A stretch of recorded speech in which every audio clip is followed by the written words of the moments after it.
should plant cucumbers.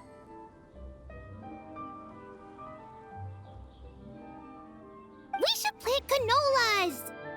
We should plant cucumbers. They're easy to sow. We should plant canolas. The flowers are pretty. What are you arguing about, little ones? We're deciding what to plant in our field once Lantern Rite is over. Yeah, Dad gave us a small plot of land to grow our own crops. He said we can keep all the more we get from selling them. We should plant cucumbers, right? Dad plants cucumbers every year. We should plant canolas. We can press the seeds for oil. It smells good and sells for a good price. Ah, an agricultural debate. This should be easy to sort out. Granny, are you a farmer? Could you tell us what to do? Granny?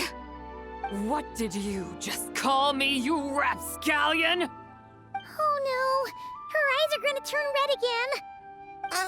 It's just, my granny smells really nice, and you smell nice too, so... Sorry. How about we call you Auntie instead? Auntie? Oh, all right. Big Sis Zubai, can you help us decide whether we should grow cucumbers or canolas in our field? You little rascals.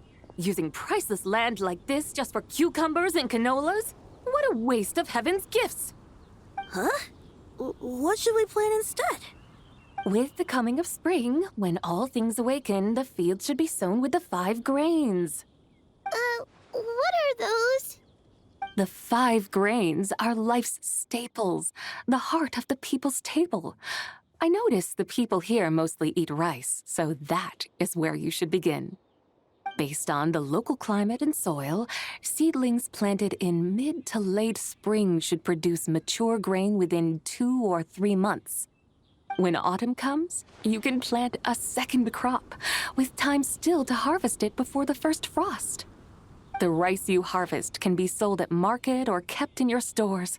It's a far better choice than cucumbers or canolas. Oh, but, Big Sister Zubai, I like canolas. That's no issue. It is unsuitable for continuous cropping in any case. You can rotate it with rice to maximize your yields. After the second rice harvest, around wintertime will be the perfect opportunity to sow their seeds. And when they mature in mid to late spring, you shall be just in time to sow the first rice crop of the year in turn. This way, your field will sustain balance, rice and canola in a harmonious cycle. Wow, that means we'll have crops to harvest all year round. Wait a minute! If rice and canola take up the whole year, what about my cucumbers? A firefly dares rival the brilliance of the moon? In what twisted universe should cucumbers vie for land with rice? Big Sis Zubai, you're going to hurt Lil Bee's feelings. Auntie hates cucumbers.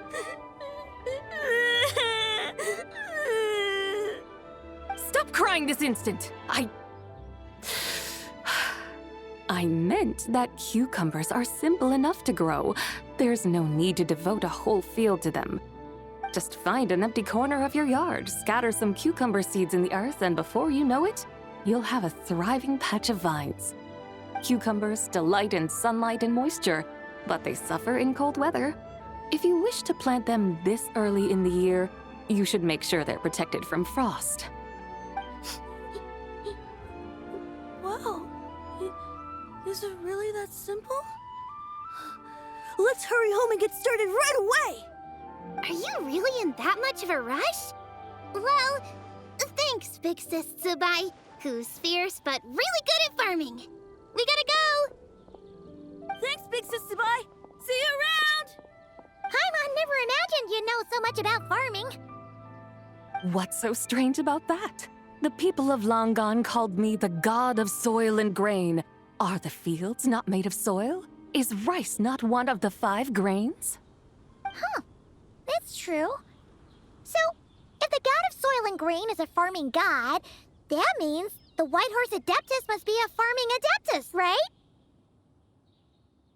Of course, the god of farming is down to earth. Mind your tongue, impertinent child.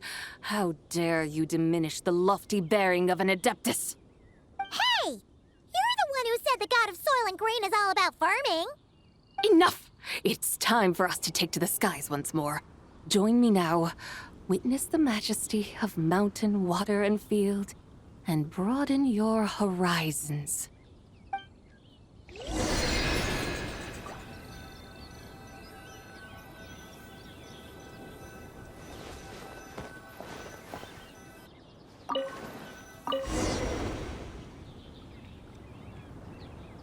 Wow! The terraces look so pretty from up here. The mountains tower like pagodas, the hills coiling at their feet like shells. Layers built upon layers, rising and falling in harmony. A truly unique and mesmerizing sight. Thinking about it, you have a special connection to this place, you know. A special connection. Yeah! There's a local legend about a white horse leaping from a pure spring to follow Rex Lapis into battle. Don't you remember? You must have been living in seclusion around here. That does sound somewhat familiar. Oh, and if we keep going up this way, we'll reach a super-duper spooky spot. He might have a connection to that place, too. There's an ancient array that seals away the remains of a fallen god. A god's remains? Yeah! The people of Liyue turned that story into an opera called The Sanctification of Tao Do. Does that ring any bells? Tao Do. Huh. The 7 and 8 gates array. That's right, that's right! You do remember! Buna, the god of the underworld, who could pacify the forces of life and death. Huh? So, Tao Do had another name? Let's go take a look.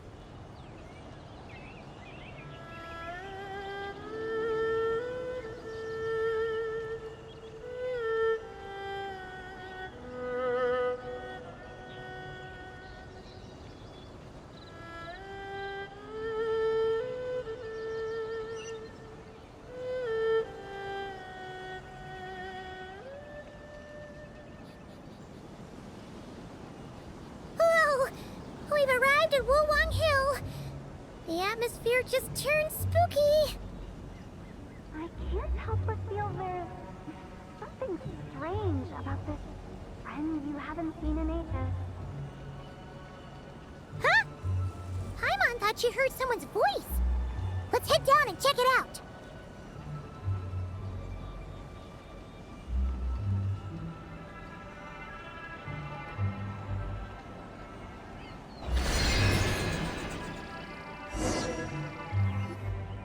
I can't help but feel there's something strange about this friend you haven't seen in ages. Strange? Whatever do you mean? Her strangeness defies description. This Miss Zabai is a full-blown enigma, don't you think? I'm afraid I have no idea what you're talking about. Aren't you worried about sending her all the way to Yilong Wharf on her own to buy tea? What if she gets lost? Where there are people, there are paths. Now I'm the one with no clue what you're saying. She can ask for directions. And then what? She will meet strangers in unfamiliar lands. The further the journey, the more footprints one. She will meet strangers in unfamiliar lands, build friendships, part ways. Hers will be a long journey indeed.